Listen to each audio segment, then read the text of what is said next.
It is not that we have a short time to live, but that we waste a great deal of it.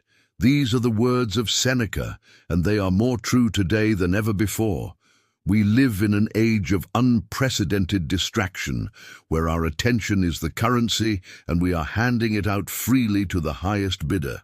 We guard our property, we lock our doors, we are cautious with our money. Yet our most valuable, most finite, and most irreplaceable possession, time, we allow to be stolen from us, minute by minute, hour by hour. We complain that our lives are short, but look at how we live them. We fill our days with obligations that do not serve us, with anxieties about a future that has not arrived, and with regrets about a past that cannot be changed. We are busy, yes. We are often exhausted, but are we truly living? Or are we merely being tossed about by the currents of triviality?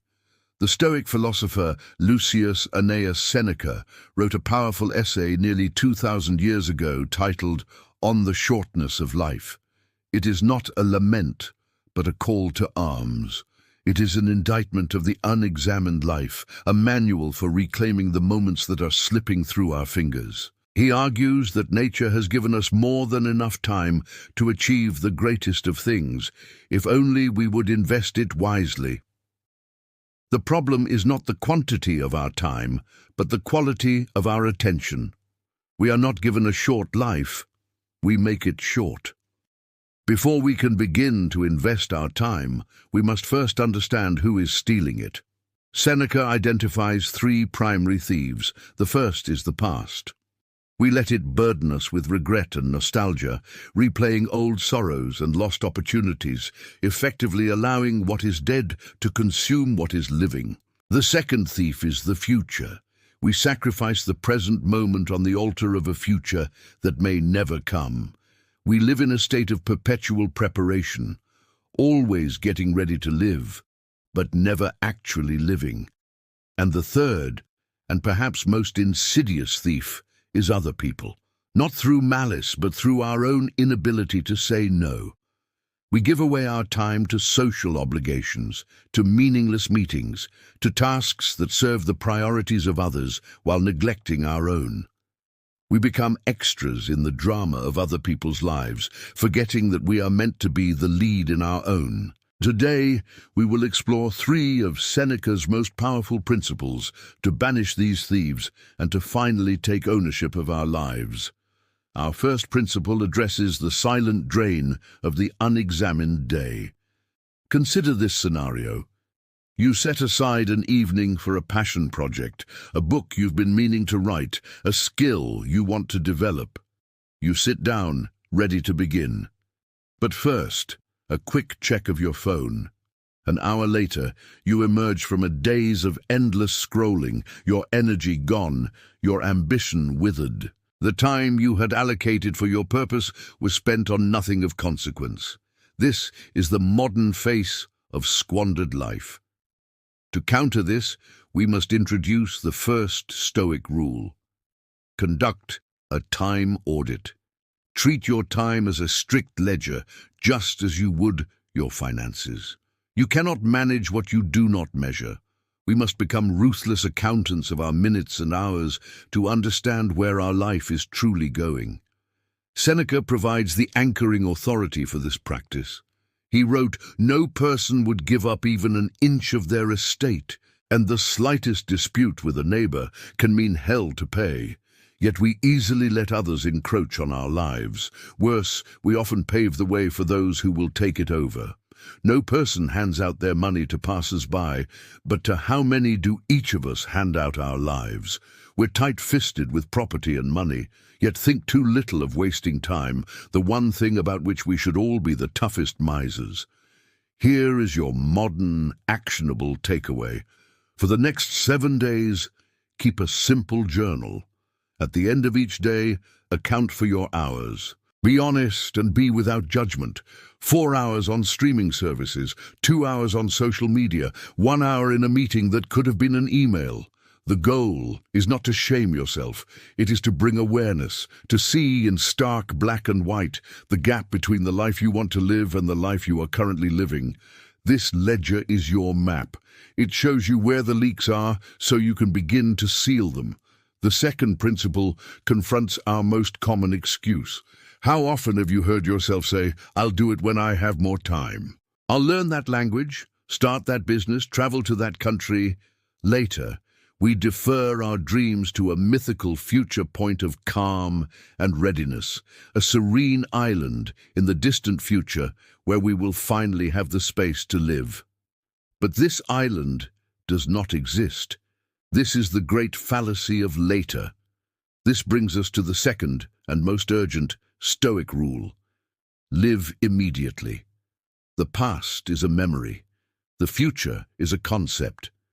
The only time you possess, the only ground on which you can act, is the present moment. Procrastination is not laziness. It is a profound misunderstanding of the nature of life itself. It is the belief that you have an infinite reserve of tomorrows. You do not. Seneca anchors this truth with a chillingly accurate observation. He says, "Putting things off is the biggest waste of life. It snatches away each day as it comes and denies us the present by promising the future. The greatest obstacle to living is expectancy, which hangs upon tomorrow and loses today. You are arranging what lies in fortune's control and abandoning what lies in yours. What are you looking at? To what goal are you straining? The whole future lies in uncertainty. Live immediately." If you believe time is our most valuable asset, show your agreement by liking this video. Now, for the reinforcement.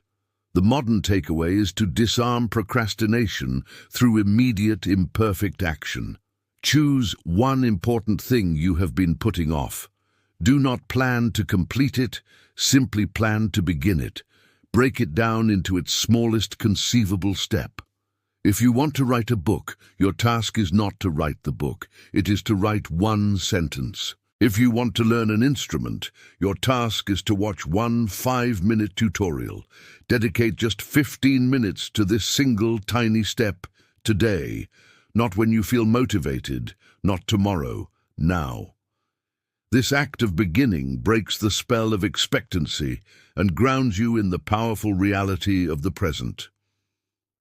Our third and final principle tackles the paradox of modern productivity, the state of being perpetually busy but feeling deeply unfulfilled. This often stems from a life lived entirely for others. We fill our calendars with appointments, answer emails at all hours, and say yes to requests that drain our spirit, all in the name of being productive or agreeable. We leave no space for ourselves, no time for quiet contemplation, and we wonder why our lives feel hollow. The Stoics had a word for the antidote, otium. This is our third principle, the value of intentional leisure. Otium does not mean idleness or lazy recreation. It is a dedicated time for intellectual activity, for disengaging from the demands of public and professional life to engage with oneself. It is time for reading, for reflection, for walking in nature, for deep thought. It is in this space that wisdom is cultivated and life gains its meaning. Seneca champions the necessity of this retreat. He warns against a life lost to the crowd, stating, "So you must not think a man has lived long because he has white hair and wrinkles. He has not lived long, just existed long." True living, he implies, happens not in the hustle and bustle, but in the moments of purposeful solitude where we can commune with our own minds and with the great minds of the past. It is here that we decide what is truly important before returning to the world with renewed clarity and purpose.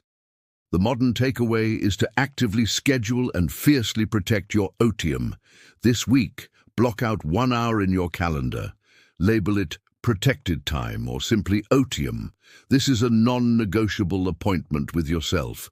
During this hour, there are no screens, no chores, no obligations. You can read philosophy, you can write in a journal, you can go for a walk without your phone. You can simply sit in silence and observe your thoughts. Treat this appointment with the same seriousness as a meeting with your most important client, because that is precisely what it is. So, we are left with a choice. We can continue to let our lives be frittered away by distraction, by deferment, and by the demands of others. Or we can choose to become misers with our time. We can conduct an audit to see where our life is going. We can live immediately, grounding ourselves in the power of the present moment. And we can cultivate intentional leisure, creating the space for wisdom and purpose to grow. Life is long, if you know how to use it. Seneca gave us the blueprint 2,000 years ago. The tools have changed, but the thieves of time remain the same. The choice, as always, is yours. What is one time-wasting activity you will cut out this week? Declare it in the comments below and make a public commitment to reclaiming your life. If this reflection on time has been valuable to you, subscribe to this channel and press the bell icon so you don't miss future explorations into ancient wisdom for modern life. And for a deeper dive into Stoic philosophy, click the video on your screen now. Thank you for investing your time with me.